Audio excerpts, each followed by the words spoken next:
The Art of Commerce is a podcast featuring conversations on creativity and conversions. Hosted by Anish, a data-obsessed creative director, and Jinx, a growth-obsessed CMO. Listen on for actionable insights for the modern marketer. Jinx, in today's episode, I want to talk about true ownership of your job. Moving away from operations or being an operator to actually owning the outcomes. Now, there's a huge difference between doing the work and owning the outcome. If you're just executing, you're replaceable. But when you think like an owner, everything changes. You got Jinx here, who is a CMO, who excels at owning the outcomes, and I want to learn from you. How do you move from being an operator to an owner? And it's a journey for sure. Yeah. Moving starts like the owner. Over to you. Yeah. And we'll get to the evolution, right, through this podcast. Because you're right, it takes time. But I'd say the biggest thing that I did to unlock my career was acting with an owner mentality and owning the outcome, even if I wasn't the CMO, right?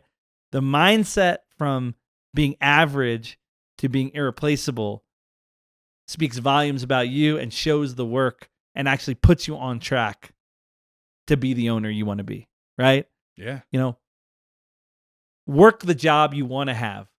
Don't work the job that you're sitting in now. Jinx, what is the owner mindset?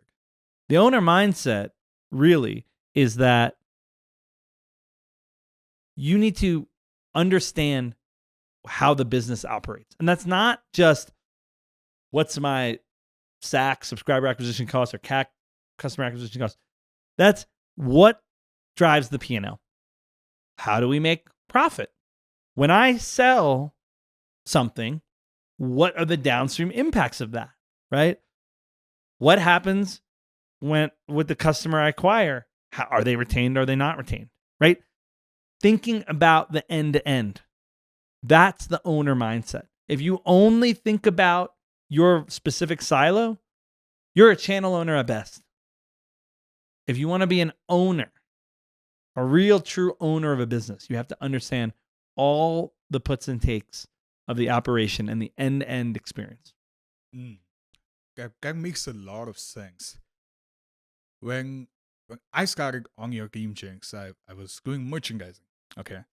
And one way of doing that job was understanding what's on TV this week and making sure the website reflects that. Merchandising is just making sure when the customer comes to the website, you have the right art and the right copy to tell the customer what you have, right? But I realized slowly that if I align myself strategically to the objectives that the business is trying to drive, I could come to the table with not just, hey, this is what's on TV this week, but okay, you are looking to increase ARPU, average revenue per user. This is what we can do. You're looking to reduce same-day cancellations from the website. Here are the options available on my channel for you to do that. And what you just said about evolving beyond the channel owner to aligning yourself with business outputs makes a lot of sense. And I've lived that firsthand. So, align. Yeah.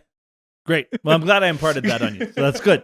But you learned it yourself. I mean, I say this a lot, you know, as I mentor people and we talk, right? Like to be an owner, to understand the business.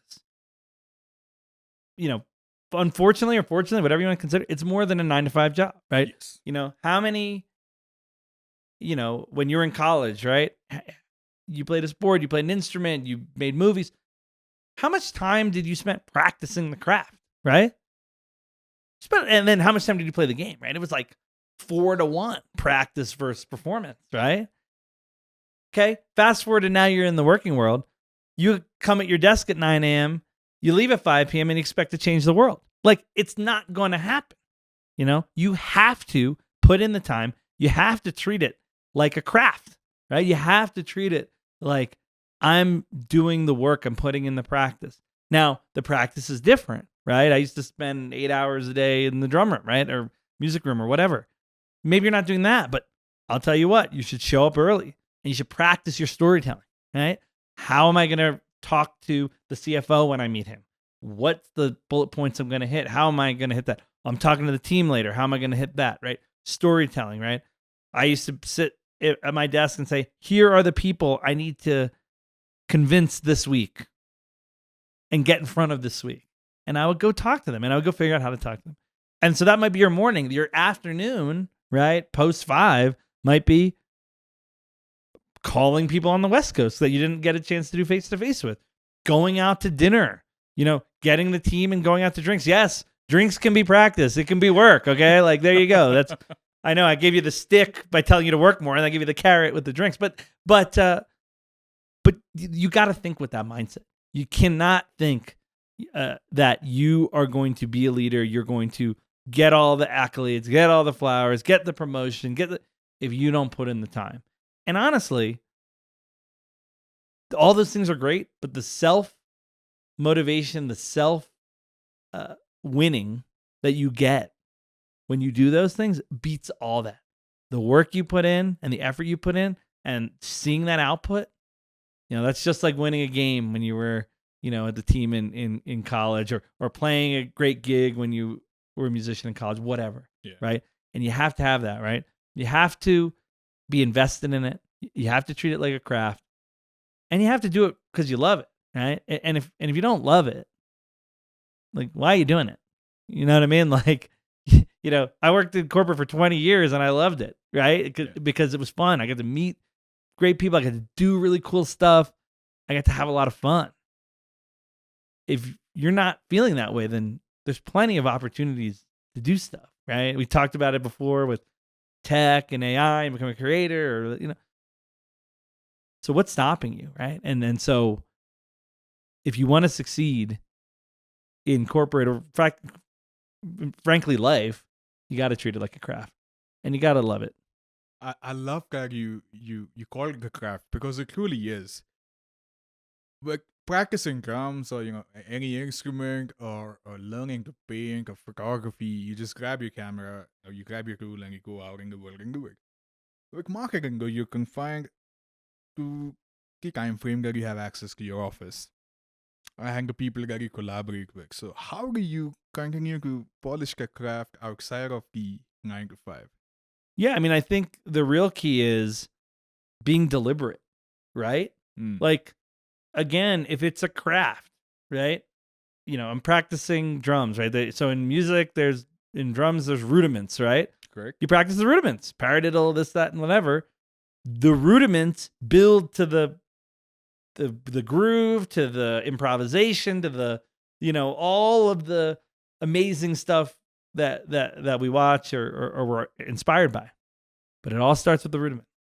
And the rudiment is very deliberate. It's this pattern, this many times, at this tempo. And you do it over and over and over again until it's muscle memory. And if you think... what's the parallel for the rudiments for our marketing world? That's right. So what you do in the marketing world is then you have to think about it the similar way. The rudiments of the marketing world are practice of understanding the customer experience, practice of understanding how to tell a story to people for influence and modulate that story by your different stakeholder.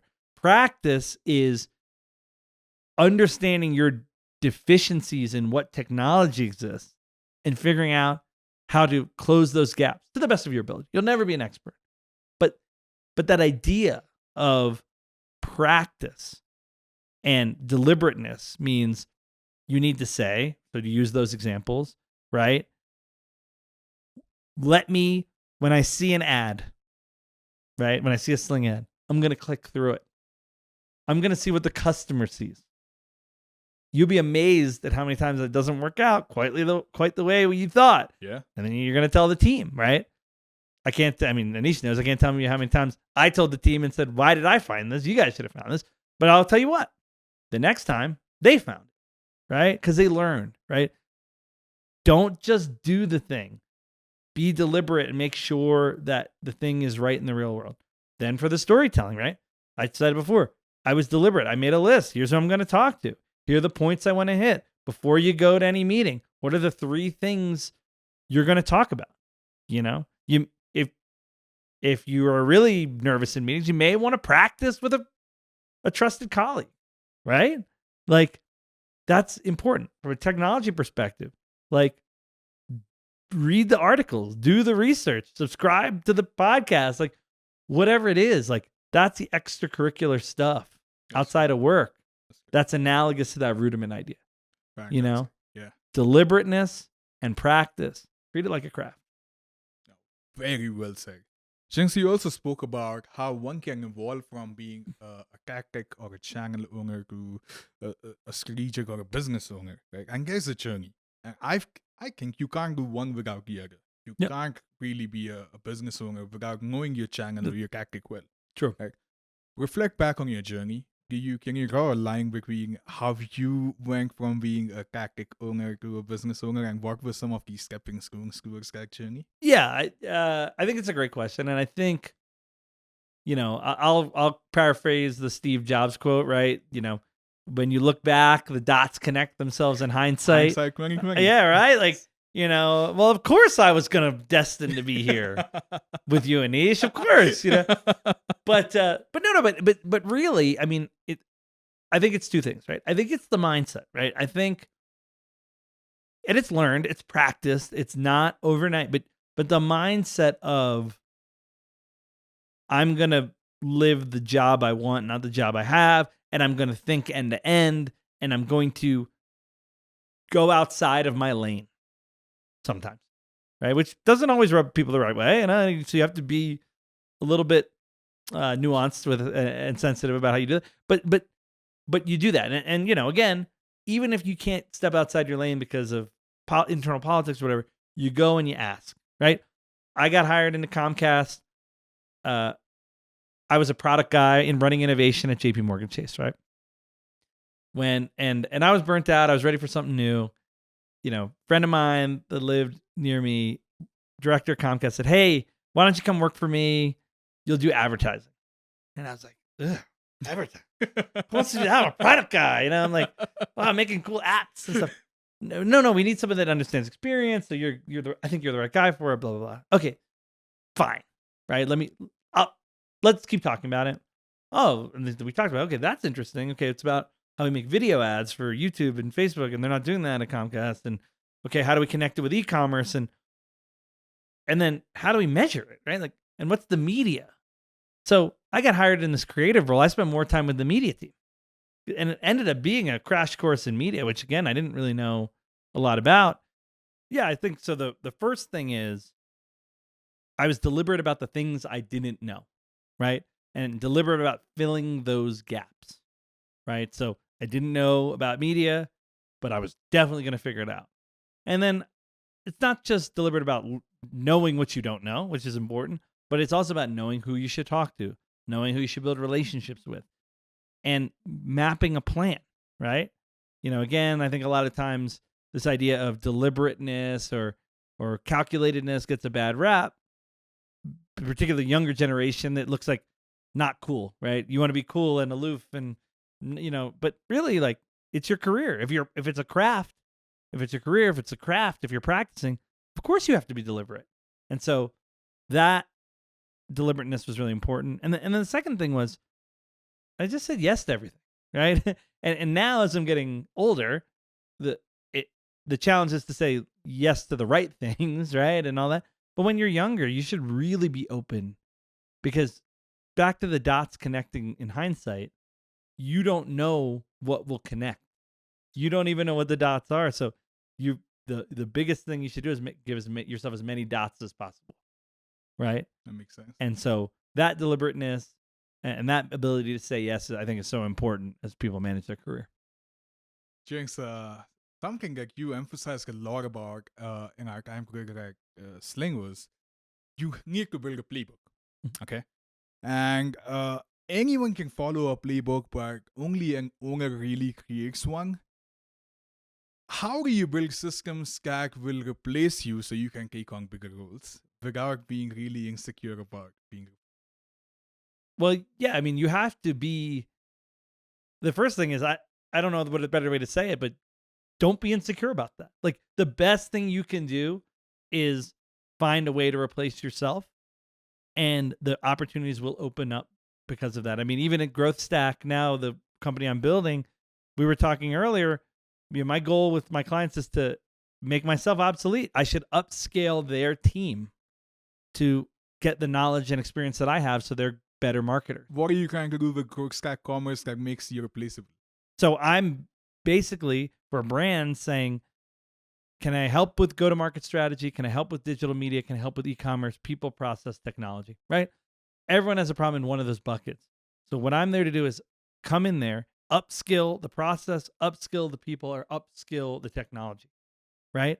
And in doing so, at some point, the client will have a team, the tech, the tools, the process to be great at what they're doing. Be great at commerce, great at digital media, etc. At that point, they don't need me. I can ride off in the sunset. I can find a new problem to solve. And that's exciting, right? I'm going to find a new problem to solve. I'm going to have more fun somewhere else, right? Or as much fun, just somewhere else. And the same thing in the corporate world. You make yourself obsolete because you've made the team better. All that's going to do is open doors somewhere else. That's right. It's not going to close anything. So if I'm hearing you, be brave, trust the process to build those systems that will carry you, if not at your current place, somewhere else. It always works out in the future. That's right, because you have to be thinking a step ahead. If you're thinking a step ahead, then you're building a career.